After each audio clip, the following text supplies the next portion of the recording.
my name is Nitya Shanti, and people call me Nitya. I'd like to start by just sharing a little bit about my journey. When I was 16 years old, my mother introduced me to meditation. She took me for a meditation course.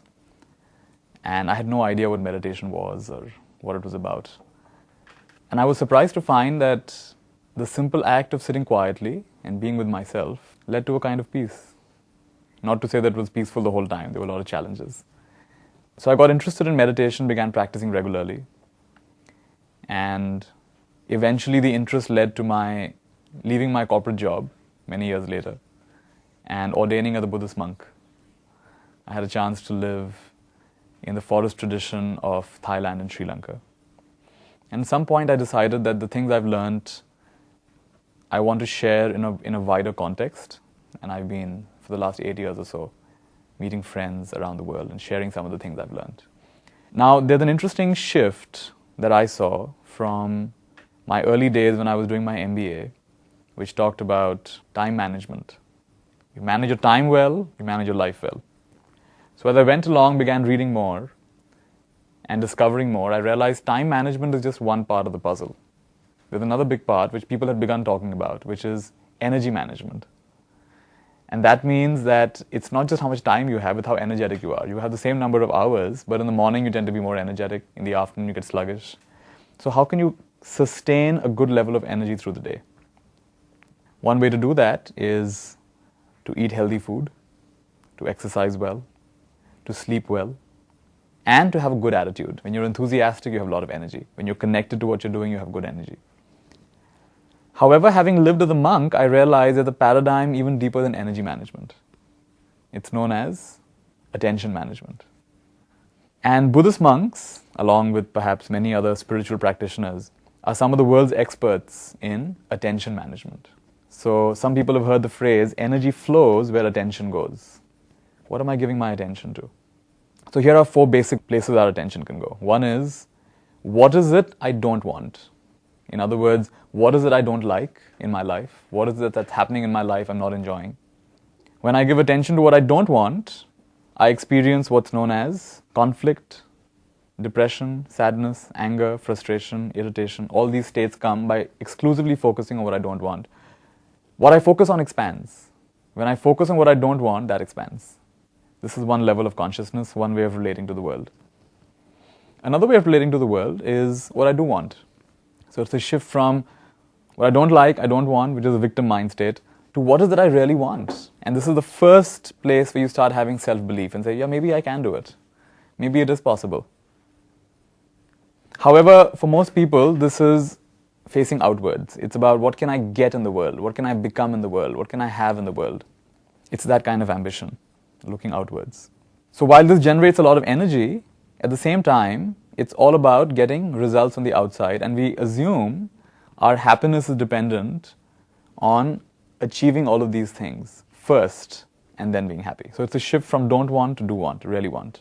Now when we begin to look deeper, we realize that actually it's not about getting what we want. What we are really looking for, one way to do this, you ask the question, what do I want? How will I feel if I have it? And here's a powerful question, can I feel that now? And when you ask people over and over again, what do you really want? And why do you want that? And why do you want that? It comes down to simple things like peace and joy and happiness. We discover they're always available to us. Now this is a significant shift from I have to do something for happiness, for joy and peace, to I can do those same things from happiness, from joy and from peace. This is a different level of consciousness. It's a real shift of our attention from what I don't want to what I do want to how does it feel now. And this is the place where our fear goes away.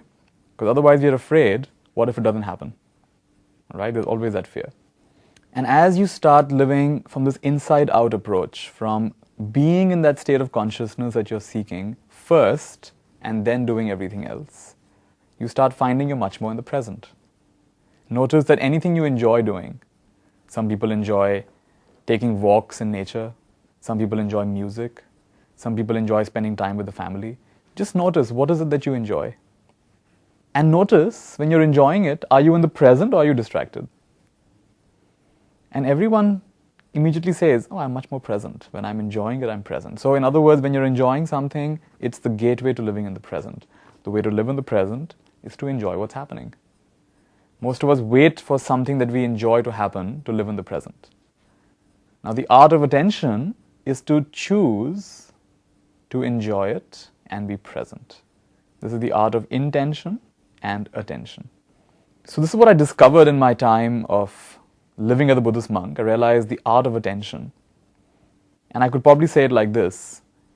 Our thought has two dimensions. One is what we don't want to happen, and one is what we really want to happen. In fact, thought is like that. It has a polarity, wanting and not wanting. When we spend our day focusing on don't want, we experience worry and frustration and stress. We spend our day focusing on what we really want and also focusing on what's already right in our life. We experience joy and inspiration and vision, and tremendous energy comes from that. So this thought, which has two dimensions, don't want and really want, and that leads to feeling, which is the deeper aspect of our mind, which is the third dimension of feeling it now. And from that, it brings us to the present moment, where we are connected, we're in touch with what's really going on. So what we're sharing with all those who are attending these sessions is the recognition that instead of going from an outside-in approach, which is what most people think about, let me first learn how to manage people, let me first learn how to be a good speaker, let me first learn how to be a good listener, and then it'll bring up my leadership ability. We've completely turned that whole model around. We've called it leading from within. And leading from within is about first learn to pause. Even as you're listening to me, you can just pause. To pause means to step off the train of thought. Be present. See what you're seeing, hear what you're hearing. Feel what you're feeling.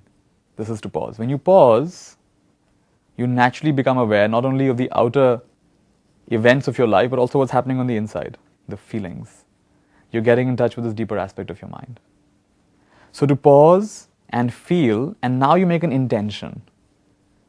The power of intention, we focus on the best possible outcome. What can go right in this situation? And we do it like it's already happened. There's a real power in seeing it like it's already happening or it's bound to happen. That's got a real power to it, as opposed to hoping or wondering, I wonder if it'll happen, what if it goes wrong? That's called expectation.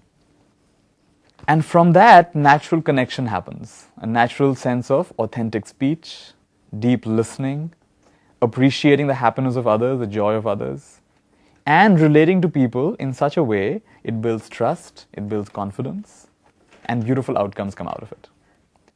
The Buddha summarized his teachings in two words, yoniso manasikara, which means wise attention, appropriate attention.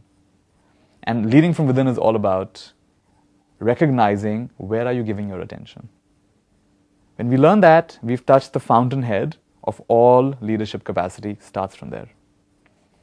So the four elements of leading from within, which is what we'll be exploring in more depth in the session, are pause, feel, intend, and connect. And each of these four are very much interconnected, interrelated. The first three are really more about your inner process of getting present, tuning in not only to what's happening outside, but what's happening within you. And then from that place, making a powerful intention of what you really want. And then connection happens from that healthy place. And we're going to be sharing principles, which are like timeless insights into this, and also practices. How do you actually practice it as you go about your day? We invite you to join us on this beautiful journey.